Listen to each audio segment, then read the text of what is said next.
तो भाई अगर आप टेक्स्ट की तैयारी कर रहे हैं तो ध्यान से सुनना, जब पेपर है आपने कितनी भी तैयारी कर ली हो, अगर आपने 3 घंटे की एग्जाम स्ट्रेटजी को ढंग से नहीं देखा कि कैसे पेपर को अटेम्प्ट करना है, तो ऐसा भी हो सकता है कि तुम जो छूट गया उसके चक्कर में लगे हुए थे और पता चले आता हुआ पेपर भी छूट गया आपका। तो इस बात को जरूर ध्यान से सुनिएगा, क्योंकि इसमें 2 सब्जेक्ट इन्वॉल्व है, इनकम टैक्स और जीएसटी। तो प्रॉब्लम आनी ही आनी है कि टाइम मैनेजमेंट को लेकर आपको दिक्कत आ सकती है। तो उसको लेकर मैंने बेस्ट तरीका बताया है कि कौन सा पेपर कब करना है, कितने मिनट देने हैं, एमसीक्यू में एक एमसीक्यू करने को कितने मिनट देना है, इनकम टैक्स में ज्यादा समय देना है, जीएसटी में कम समय देना है, क्या करना है, कितना करना है, ताकि हमारा पेपर ना छूटे। तो जल्दी से मैं आपको बता देता हूं। वीडियो अच्छी लगे तो लाइक कर देना और कमेंट कर देना। All the very best.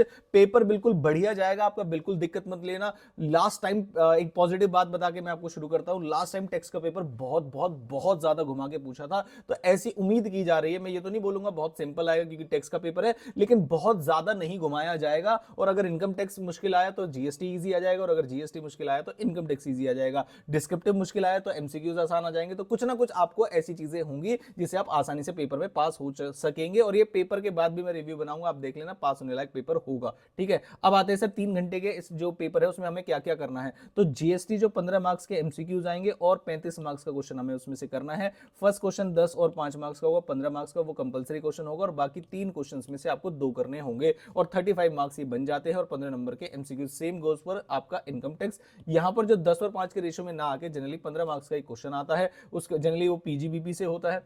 2 out of 3 में से कोई और आपको 2 करने होते हैं, और वो 10 मार्क्स ईच के होते हैं, और वो क्या नाम है 20 मार्क्स का टोटल मिला के 35 मार्क्स। और उसमें भी पार्ट में आते हैं 5-5 जैसे करना है।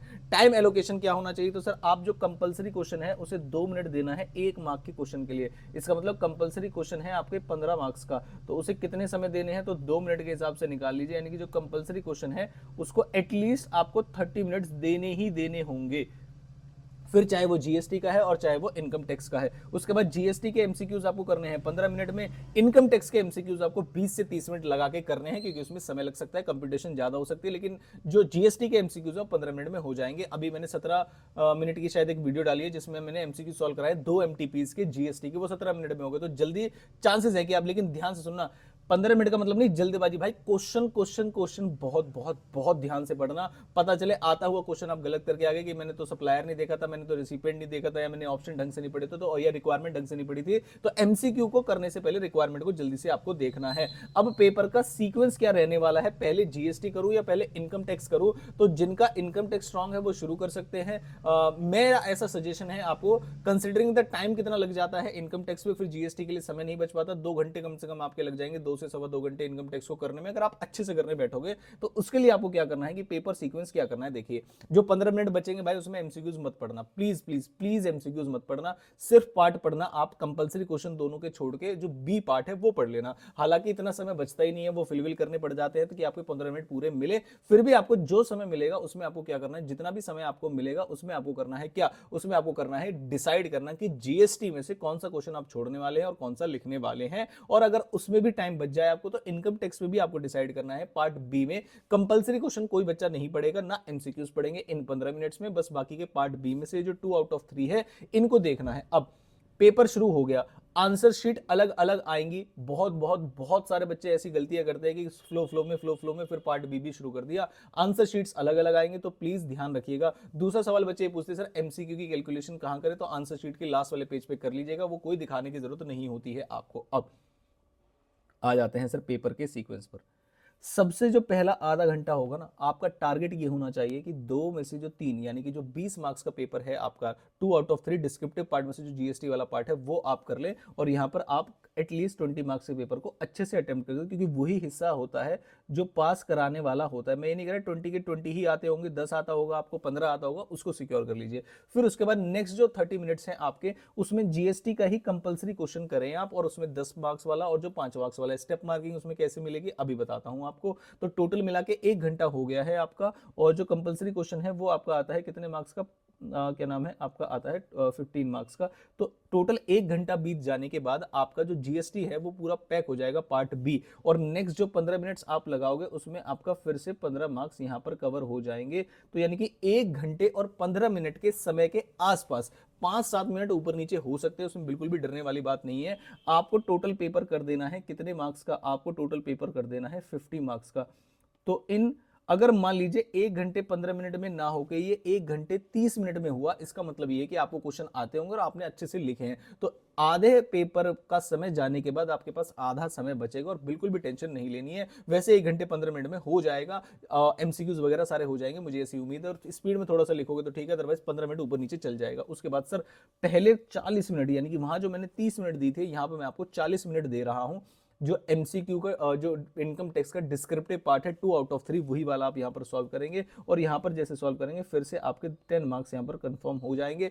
सॉरी, 2 आउट ऑफ 3 में 20। जितने भी आते हैं उतने करिए, कोई दिक्कत वाली बात नहीं। जैसे मान लीजिए मैंने लिखा 2 आउट ऑफ 3 में से आपको दो क्वेश्चन के एक क्वेश्चन का ए बी पार्ट दोनों आता था, एक क्वेश्चन का ए पार्ट आता था, बस ए पार्ट कर दो, उसके लिए जगह छोड़ दो बाकी के लिए और अगले वाले पार्ट पे बढ़ जाओ। तो इससे आपका टाइम और भी ज्यादा कम लग सकता है, इन केस आपको कोई क्वेश्चन नहीं आता तो। फिर जो नेक्स्ट 30 मिनट्स हैं आपके, इस बार मैंने इनकम टैक्स में उल्टा किया है, देखना जरा ध्यान से। जीएसटी का कंपलसरी क्वेश्चन फर्स्ट और बी पार्ट जो है वो आप पहले 2 आउट ऑफ 3 करेंगे, फिर कंपलसरी करेंगे, फिर एमसीक्यूज करेंगे। लेकिन जो इनकम टैक्स वाला पार्ट है उसमें आप पहले 2 आउट ऑफ 3 वाला करेंगे और एमसीक्यूज सिक्योर करेंगे, जितने आपसे हो सके अच्छे से करेंगे। और जो लास्ट के 35 मिनट्स मिलेंगे, और मैंने इनकम टैक्स के एमसीक्यू के लिए 30 मिनट्स दिए हैं आपको, ताकि आप अच्छे से पढ़ सके, कैलकुलेशन कर सके। और हो सकता है 30 मिनट से पहले ही हो जाएगा, लेकिन मैंने आपको मेजोरिटी में 30 मिनट्स दिए। हो सकता है 20 मिनट में हो जाए, हो सकता है 25 मिनट में हो जाए, कैसे भी, लेकिन क्वेश्चन अच्छे से रीड करेंगे आप। और जो लास्ट के 35 मिनट्स मिलेंगे उसमें आप जो है वो अपना कंपलसरी क्वेश्चन कर सकते हैं। मैंने जब पेपर की शुरुआत की थी तो मैंने कहा था कंपलसरी क्वेश्चन में 1 मार्क में 2 मिनट्स लगाने हैं, और लास्ट का क्वेश्चन आपका 15 मिनट का है, जिसमें आपको 30 मिनट लगेंगे, लेकिन फिर भी 5 मिनट हम एक्स्ट्रा लेके चल रहे हैं। तो इस तरीके से अगर आप पेपर को अटेम्प्ट करेंगे तो मेरे हिसाब से जो प्रॉब्लम होगी पेपर को छूटने वाली, वो प्रॉब्लम आप फेस नहीं करेंगे एग्जाम के अंदर, ऐसा मेरा मानना है।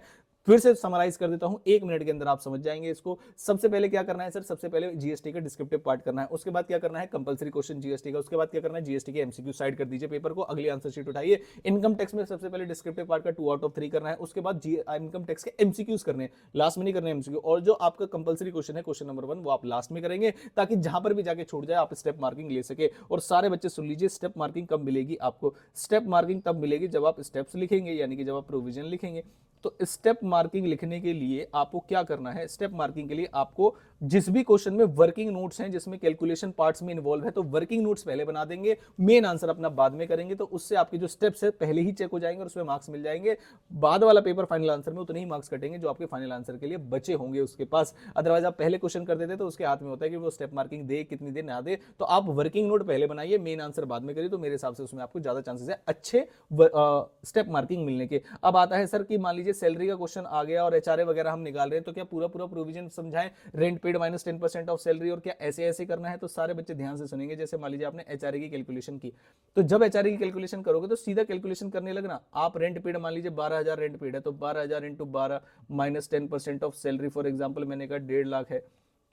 बस आप कैलकुलेशन करने लगना, और कैलकुलेशन कुछ इस तरीके से करना कि वो इस हिस्से में शो हो जाए, इतने वाले हिस्से को छोड़ देना, लाइन मत खींचना, छोड़ देना।